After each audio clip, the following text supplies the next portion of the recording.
Hello and welcome back to another video. Today we're back with another match preview. Unfortunately, Luke won't be able to make this video again because he's very busy again, and yeah, we've both been a bit busy the last couple of days, so we found it hard to find a time where we've both been able to film together. But yeah, this time we'll be previewing QPR versus Swansea City in the Sky Bet Championship, which was obviously meant to take place last month, I think on around about Christmas time, and then obviously COVID hit, so we had to move it to this Tuesday. But yeah, we do have a QPR fan on, Adam, who's been on our channel many times before, to give you his thoughts ahead of the game. So yeah, I'll pass it over to him. So yeah, Swansea at home, the rearranged fixture. Got a decent feeling about this one. We've won our last 5 games in all competitions. And even without the likes of Chair and Dieng, who are key players for us, we're still picking up those results. We're still getting wins on the board. So got a lot of confidence in this squad at the moment. So I think we will come out with a win, I reckon. I know Swansea haven't been on the greatest of form lately, even though we beat Preston, was it, the other day? It's a decent result, but still form in general. But yeah, I think we can get a win in this one. We beat Cov on Saturday. Maybe did deserve it, but you know, we've got the ability to beat teams in the top 10. So yeah, I'm confident that we're going to come out with a win. I think it's going to be 2-1 to QPR. Come on, you us. Obviously, a massive thanks to Adam for featuring on our channel. All his links will be down in the description, so go and subscribe to him. He does some really good QPR content. So yeah, cheers for coming on. Now on to my part then. So it's going to be a very tough game. You know, QPR are flying at the moment and they do pose a massive threat. We've had a good record against them in recent years, other than, you know, the few games now and then when we've got battered, I think 5-1 and 4-0. But other than that, we've had a pretty good record against them. But yeah, it will be a tough game. They're going for promotion. I think we should be going for promotion as well, and who knows where we'll end up with our games in hand once they've been played. But yeah, it's going to be a tough game. But I think we can get something out of this. It just depends how we play on the day, and you know, if our players are up for it, which I think they should be after, you know, back to winning ways on Saturday against Preston at home with a, you know, a great finish from Ryan Manning. But obviously, me being me, I had to miss it because I was in the toilets when the goal went in. But yeah, it was a great finish anyway, and I'm just glad we got the 3 points. But yeah, now going on to the injury news or absentees then. So for QPR, I believe they've got 3 players out, not injury or suspension, but due to international call-up, obviously with AFCON at the moment. So Ilias Chair, Song Dieng, and I believe it is Osman Keke, I believe. And then for Swansea, I don't think we've got any injuries or suspensions, but I do believe Jamie Patterson will be playing this game. Once again, it does look unlikely.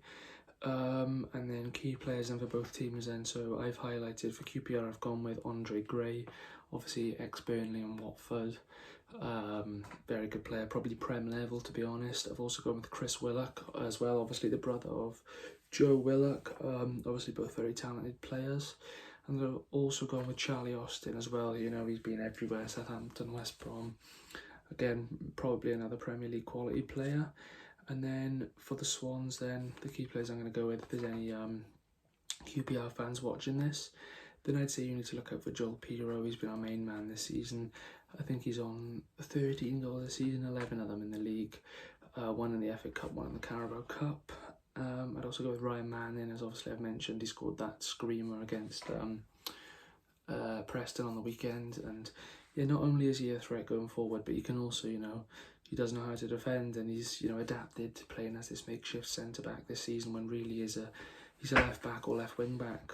But I think, you know, he can play it anywhere, and he's equally good going forward as he is defending. So he's a threat. And another key player I go with, pretty much the same reasons as Ryan Manning, is Cyrus Christie, our other Irish full-back. Obviously, he's actually playing in his natural position then, wing back, and yeah, he's been great the last few games. He's been unlucky not to get a goal, to be honest. I think, you know, our defenders do get on the score sheet quite a lot. I think that's down to Russell Martin's formation and system.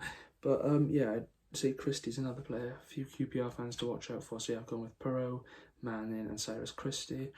And then the lineup I'd go with then, in goal I'm going to bring in Andy Fisher. I think, you know, when you bring in a new keeper, he's got to play, otherwise it seems a bit pointless bringing him in. 5 at the back, so right wing back I'm going to go with Cyrus Christie. 3 centre backs, Kyle Norton, Ben Cabango and Ryan Manning.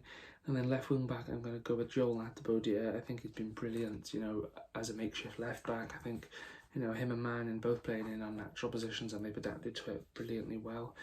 And I thought Latty has been one of our best players over the last few games, and you know, deservingly so, with the game time he's been getting. And then 2 in holding midfield, I'm going to go with Matt Grimes and Flynn Downs. I thought those 2 have been brilliant this season.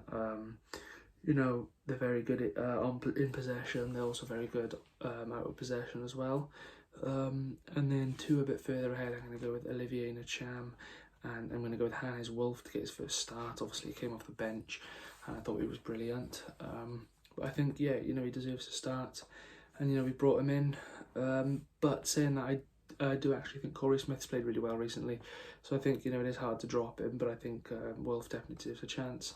And then up front, I'm going to go with Joel Pirro. And then finally, onto my score prediction then. I'm not confident with this one, to be honest, but I'm not going to predict us to lose. I'm going to say a 1-1 draw. I'm going to say to get the goal for them, I'm going to go with Willock, and to get the goal for us, I'm going to go with Joel Pirro to get back on the score sheet. But yeah, obviously, thanks for watching this video. We're not too sure yet whether we'll be doing a live stream tomorrow or whether it'll be a normal match reaction, but either way, we will be doing some form of video. So yeah, stay tuned for that, and thanks for watching.